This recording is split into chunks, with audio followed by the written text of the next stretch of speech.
Okay, good morning. It's Sunday, I would say it's the 6th of October 2024.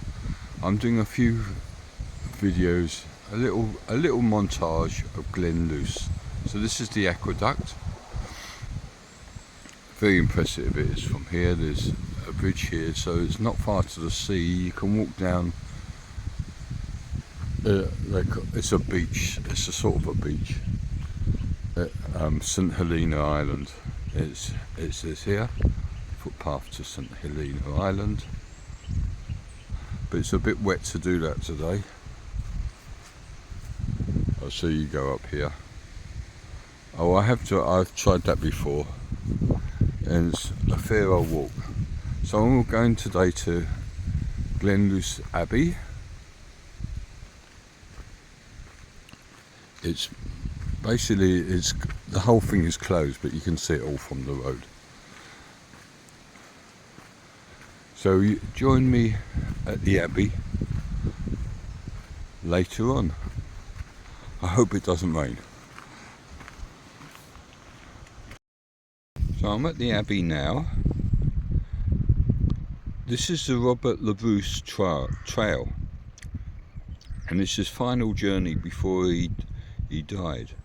From February to April 1329, King Robert Le Bruce, he was the King of Scotland, made his final uncomfortable journey, a pilgrimage to St Ninian's shrine at Whithorn Priory.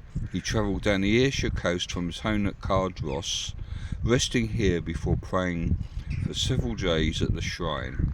He did not return here, but followed an inland route, taking him past his first victory site of Glen Trool. So this is what it did look like. There's a picture there. Here's his journey, and here is what remains of the Abbey. So unfortunately it's all blocked off with fences, so you can't see that much, but I think you can walk around the fence anyway. It's atmospheric. It's really, there's nothing here. There's a few farms around here, and I'll just do a panorama. There's a forest up there, and that was the car park, but no one comes here. So I'm the only one here. Got the old Abbey to myself. I'm not sure if you can get it in that gate. There's another information board up here. So considering it's 1300, or is it 1339 or something, it's quite a lot of it still standing. It'd be fascinating to go in there. But there's lots of places like this in England that you can go in. Oh, there is an entrance here you can. Looks like you can just walk in.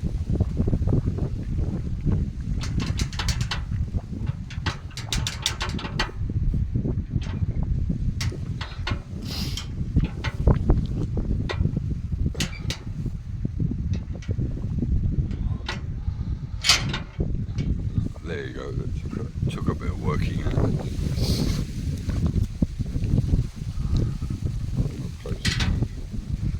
Oh yeah, it's a bit off the floor. Welcome to Glen Luce Abbey.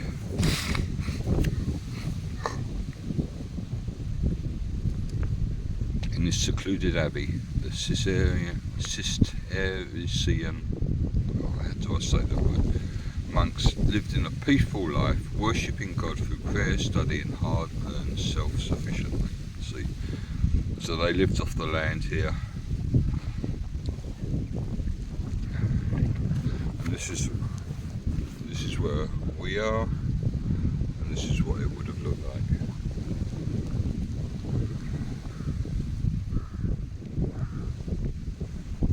It's just starting to rain a little bit here. This is as close as you can get to it, but they've still got the signboards out. They've still obviously cut the grass here. shows you what's happening with the works. So the site is restricted. So you can see over the fence there.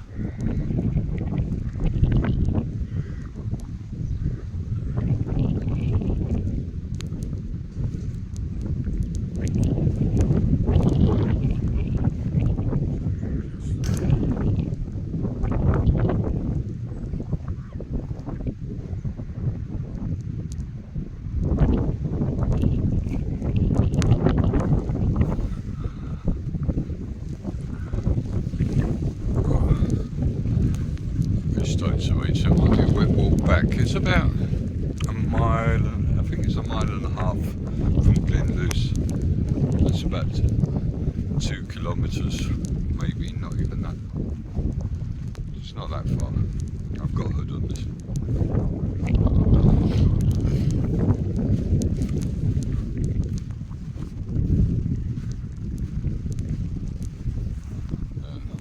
Let's see some more.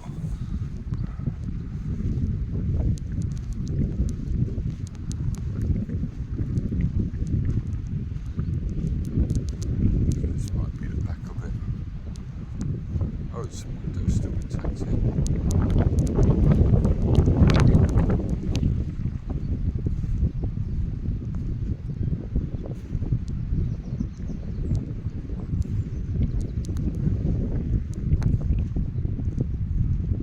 Some benches. Oh, there's some slabs here.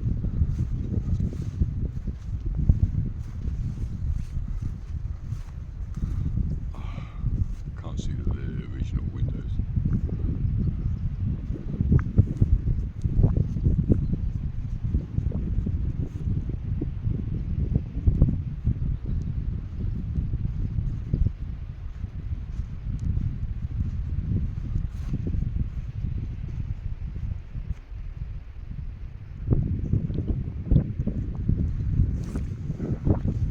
So there's bits and pieces up here.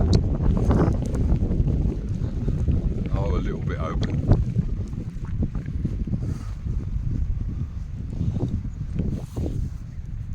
Parts of the walls.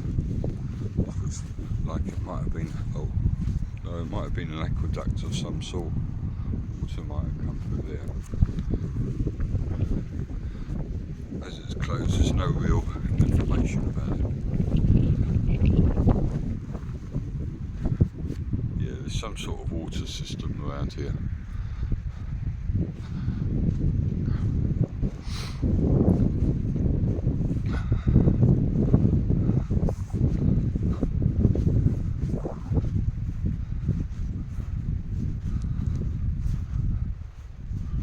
It's so quiet, it's just silence.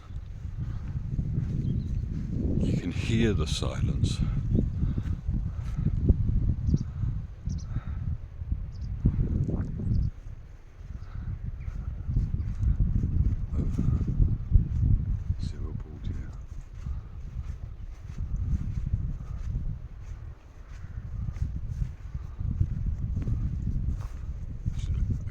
Of stones, for what it's worth.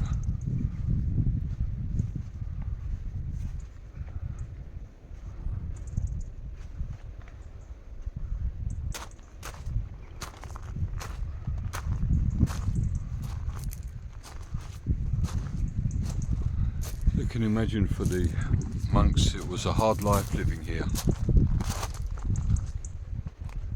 They lived off the land, they were farming. They were close to God, praying, no distractions.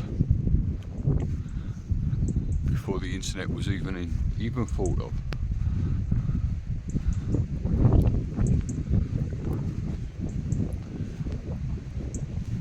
I'm sure they were farming all this land around here, which is still, we passed a cheese farm on the way. Let's see what this bit of information is. Oh, I can't walk down this. Brotherhood of Men. So here they are. Here's a picture of them farming the land, The lay brothers were vital to the self-sufficiency of the community, were the bedrock of the Cistercian economy. As members of the Cistercian community, the lay brothers took vows and attended services, but their day centered around chores rather than church. They wore work clothes fashioned in the form of habits. Their heads remained unshaven, and they lived in their own quarters here in the West Range. By the end of the 1200s, the lay brothers had largely been replaced by peasant labourers. So these are some of the things that have been found here. There's a knife there, and that's bone awl. They might have used that for sewing leather. So this is pretty well preserved. This building here has still got its roof on.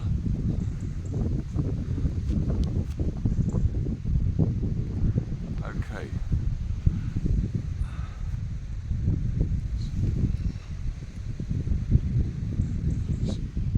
So that's Glenluce Abbey. Oh, there's a house there as well. Don't suppose there's any monks left living in there.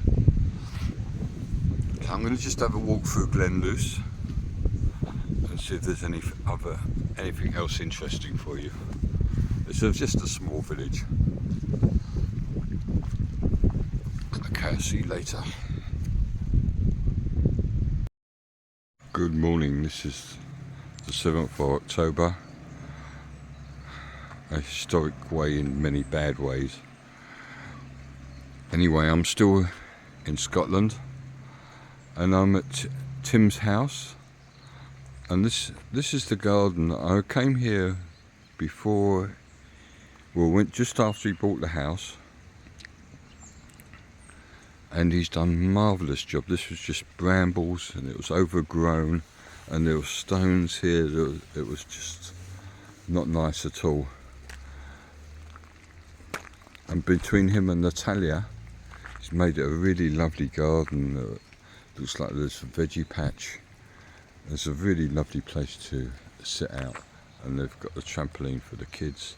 So this whole house here, 3 floors, and there's a cellar underneath which could be converted into one big flat or 2 small ones. He bought this for about 38,000.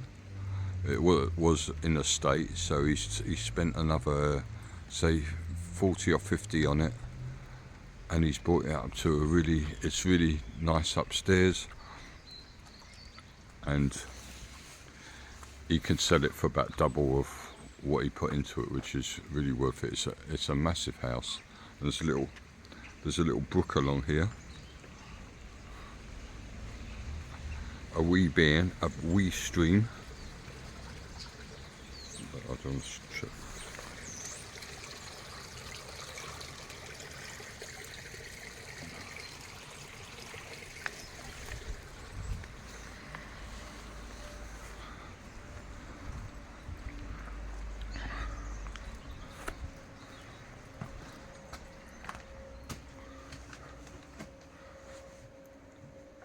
So that's what he's done with the downstairs so far. There's a lot to do here. There's just storage at the back.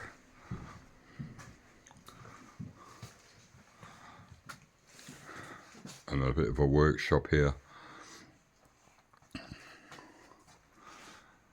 So this could easily be a bedroom here, and maybe a kitchen here. Living room, which it already is. Living room with a bath in it. Ha ha ha. And next door to it could knock through the wall.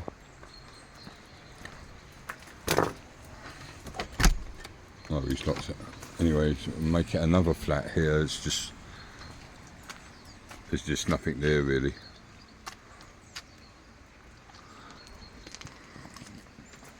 I'll just take you for a quick run upstairs. So this is the basement. So there's 2 more floors. I'll close the door. So behind that there's a it's not even a church, it's a Quakers meeting hall, which Tim said he's never seen anyone there, and there's mountains behind there.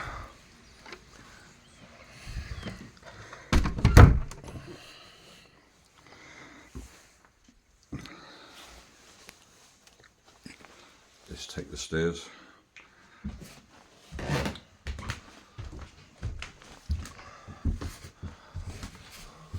Remember, this is a job and a half. Oh, hello. Because he's had to work from nothing.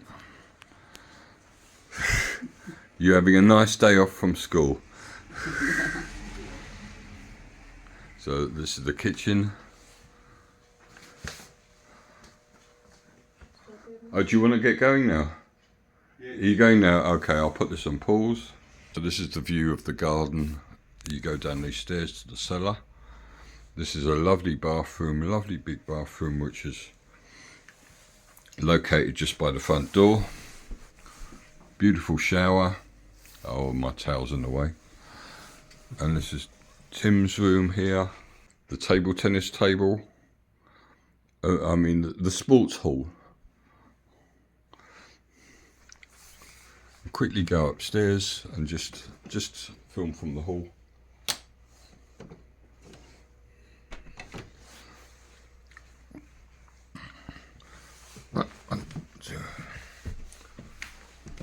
A skylight up here, and this is like the common area upstairs, and I don't want to go into the bedrooms. So it's been a labour of love, and it's not quite finished, but it's very close to being finished, and it's right in the centre of the town. But there's a shop over the road here, and there's a bus stop here. There's a bus going to Dumfries. And the town hall is just next door as well. But there's so few people in this town. There's one pub hotel, a pub stroke hotel, and it's just basically one street. Nearly everyone in the town lives up the street.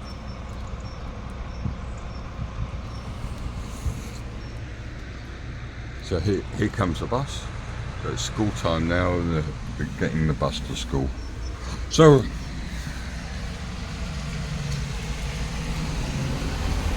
I'm going to say goodbye to you from Glenluce. As the bus comes, there's the Strandbar. It goes the Strandbar this way.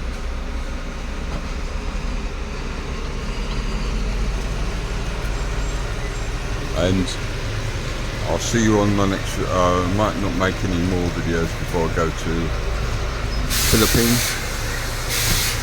Let's just see. So from Scotland, it's a goodbye. Hello. This is a place on the way back from Tim's place to the motorway, and it was signposted. It was just off the road. Half a mile. It looked very interesting. So there's two burial cairns here. I don't know if I've pronounced that right. So this is where they would have buried people. Graveyard. They found things here, and you can see there's some art on the stone. I'll see that when I go up.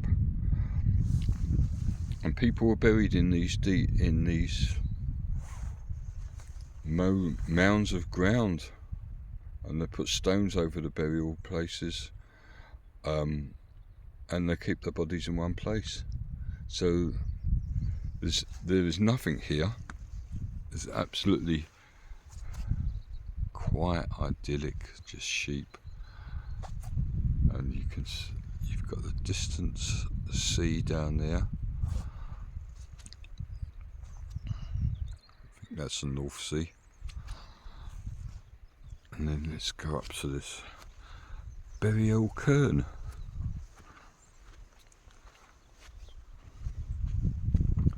So this is the second of two. The first one I showed you just now. There's a farmhouse here.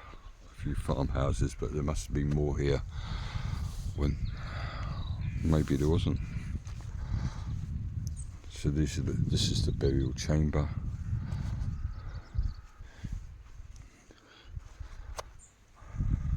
Behind that stone is a burial chamber. So this is how people got buried in those days. I don't know if it was a separate places inside there or just one place. Let's see if I can spot this artwork. I think it's on the other side now. As usual, it started to rain. Look at the scene, just serenity. Was it around here? I can't really see any artwork on here. Oh, it might have been at the top here.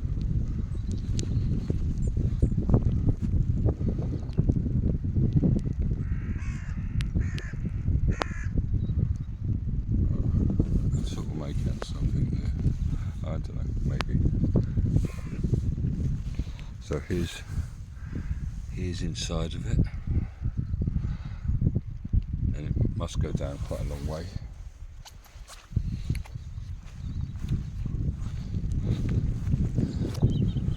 A beautiful view from up here. So basically we're walking over ancient people's graves. There's lots of stones. Be interesting to dig down here.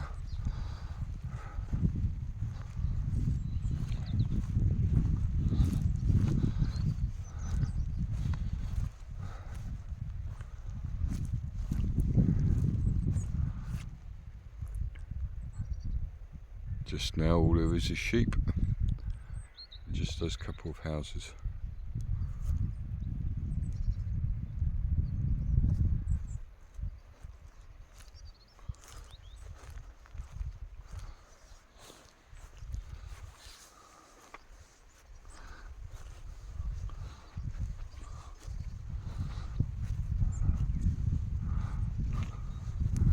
Imagine this was good farming. Well, it is sort of farming ground now, but in the ancient days there must have been settlements here.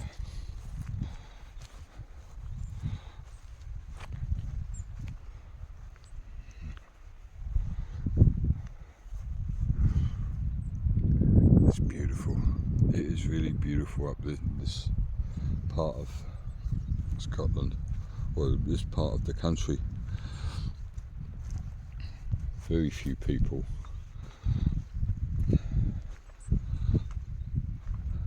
Very peaceful, very quiet. This looks like it's been done. Something's been done here. Sort of stripes on there. How do I get down? Oh, I go this way. This looks like it's something over there. Oh, it's another plaque, I think.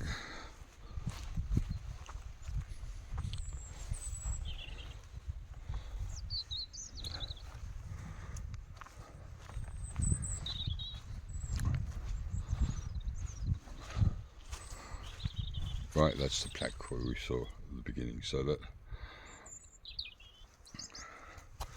here's a picture of what a local might have looked like in those days.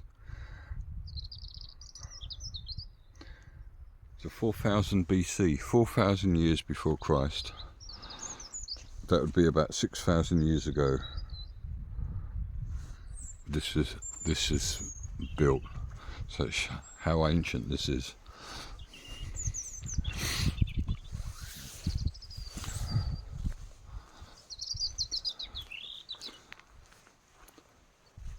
Which way did I come in? Oh, I came in this way. Right.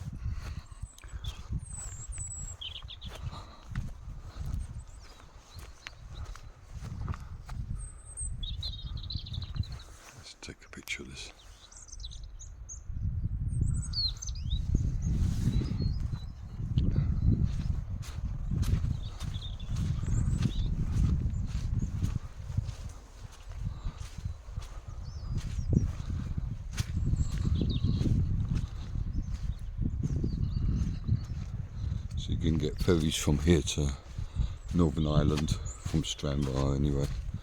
I think this, see there's lots of ancient ruins. It's a really interesting place. Tim has offered if I want to stay there for longer, he's going to do the basement out, and maybe I could stay in the room that he stayed in. It's a tempting offer, and I'm thinking it doesn't work out in the Philippines, this would be a good place to hold up for a few months. Even without a car, you could get by with buses. I'm sure Tim wouldn't mind licensing me on his car either. But it'd be nice to go into a place where you can totally relax. There's no real distractions. The weather's not too great, so you can time to reflect and think of where my next move will be. So this is the first one. I've just mastered these gates.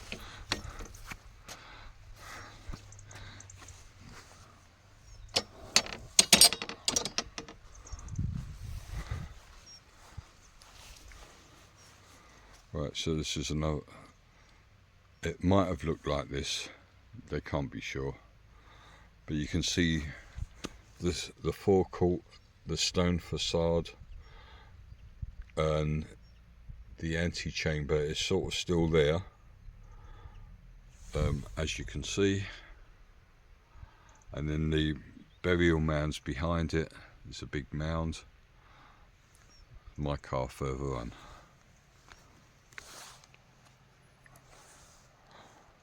So I've got a long drive in front of me. I'm okay with that. I just put petrol in my car, which from a filling station, I've never seen, or I never come across that. You've got to put in, there's no one man in the station, so you put your card in, you say how much petrol you want, and I didn't know mine was halfway full because it was cheaper but much cheaper than the motorway would be. So I just put in £40 and it got to a maximum of 34, so I actually lost £6 worth of petrol. I might as well have done it on the motorway. So come see, come saw. Okay, oh, there's more people coming here. So at that, I'm gonna stop somewhere. It might be Pontefract. So I'll do some further viewing from there, hopefully. See you soon.